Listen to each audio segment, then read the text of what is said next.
welcome back to another story time with Kidzone. Before we get into today's story, let's hop into praise and worship.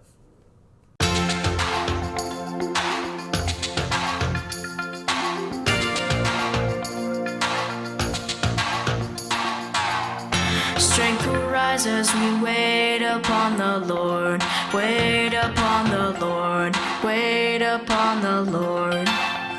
Strength will rise as we wait upon the Lord. Wait upon the Lord. Wait upon the Lord. Our God, you reign forever. Our hope, our strong deliverer.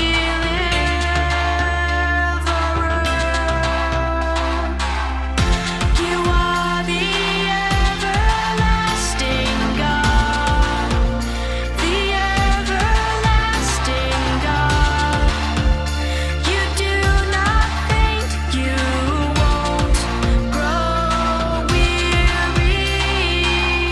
Strength will rise as we wait upon the Lord. Wait upon the Lord.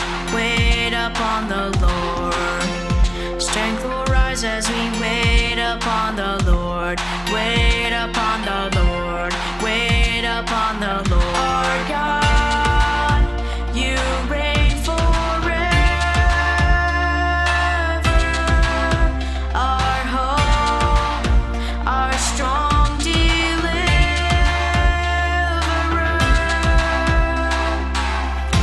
You are the everlasting God. The everlasting God. You do not faint, you won't grow weary. You're the defender of the weak. You comfort those in need. You lift us up on wings like eagles.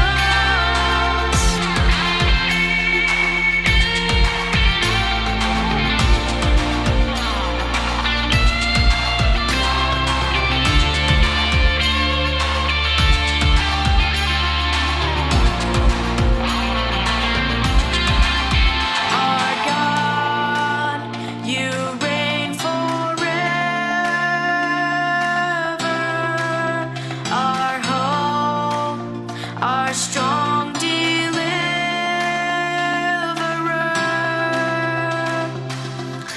You are the everlasting God. The everlasting God.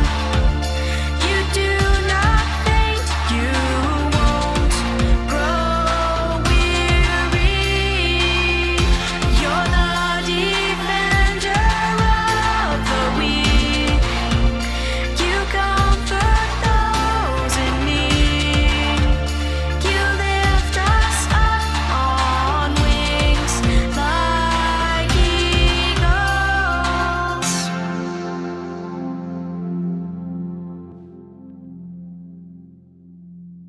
Did y'all enjoy that praise and worship? Come on and clap your hands again for Jesus. Jesus is the ultimate God. Now today, we're going to get into Samson the Strong. The Israelites suffered for many years at the hands of a people called the Philistines. However, one day an angel appeared to an Israelite couple and gave a prediction. You will have a son who will fight for Israel against the Philistines. You must raise him to worship God according to the strict rules of the Nazarite sect. And one of these rules is that you must be careful never to cut his hair. I wonder why that is important. The couple were overjoyed when they did indeed have a baby boy. They called their little son Samson, but he didn't stay little for long. God ensured that Samson grew up to be tall and strong. He was so strong that once when he was attacked by a lion, he killed it with his bare hands. Can you kill a lion with your bare hands? To his parents' immense dismay, Samson fell in love with a Philistine girl, and he insisted on marrying her. Now remember, the Philistines were their biggest enemy, so pay attention.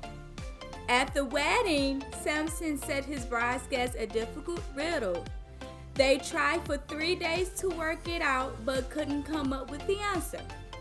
In the end, they pestered the bride to find out, and she persuaded Samson to tell her so she could tell them. Samson realized what his new wife had done. In a temper, he killed 30 Philistines and stormed off back home. By the time he calmed down and returned to reclaim his bride, she had married someone else. Samson was so furious that he burned the Philistine harvest fields. When the Philistines found out why they burned down the house of his former bride in turn. With this, Samson's rage knew no bounds, and he single-handedly killed many more Philistines before he returned home. From then on, Samson was the Philistines' enemy. They demanded that some Israelites from the tribe of Judah hand him over or face the consequences. The man explained the situation to Samson, and Samson agreed to be bound and taken to his enemies.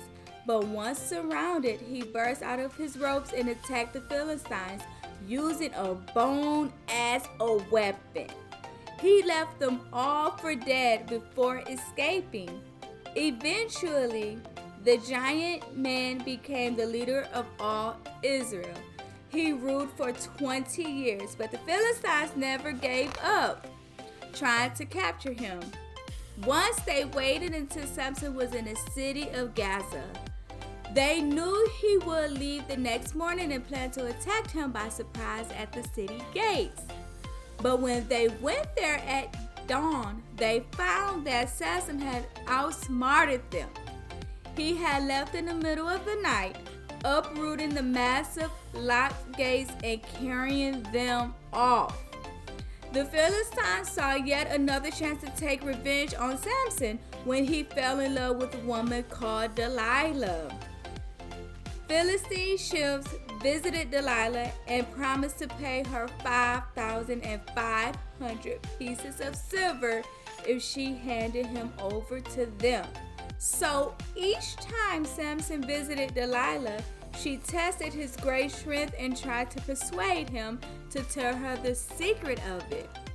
Eventually, Samson gave in. My parents promised God that I would never have my hair cut, he explained. If I cut my hair, I lose God's protection and my strength will be gone. Delilah's eyes lit up. At last she knew. Next time Samson came to visit, she gave him wine, and gradually he fell asleep. Then she cut off his hair and called the Philistines. It wasn't enough for Samson's enemies to bind him in chains. They blinded him too. Then they threw him in prison and sent him to work as a slave. Around a year passed, and the day came when the Philistines held a great festival in honor of their god Dagon. The temple was so crowded that 3,000 people spilled out into the roof. There were prayers, songs, dances, poems, and plays. Everyone enjoyed themselves immensely. The people began shouting for Samson to be brought in, so they could mock the former great Israelite chief. As the blind man was led into the center of the temple, amid jeers, shouts, and insults, no one thought anything of the fact that his hair had grown back. And as the crowd booed, hissed, and cursed him, no one heard Samson pray, "Oh God, give me back my strength just one last time." Samson stretched out his hands to his right and left, and God helped him find the cold marble of the two main pillars of the temple. Then Samson gave a mighty whirl. He pushed and heaved and strained. Amid screams and howls of terror, the huge pillars toppled apart and the temple crashed to the ground in ruins. And so Samson died, taking thousands of his enemies with him. So be careful who you tell your secrets to, because the people you tell your secrets to can also turn out to be your enemies. And always keep God first, okay? So tell me what you think about today's story time. Make sure to like, subscribe, and leave a comment down below. And until next time, love y'all. See y'all next time. Bye.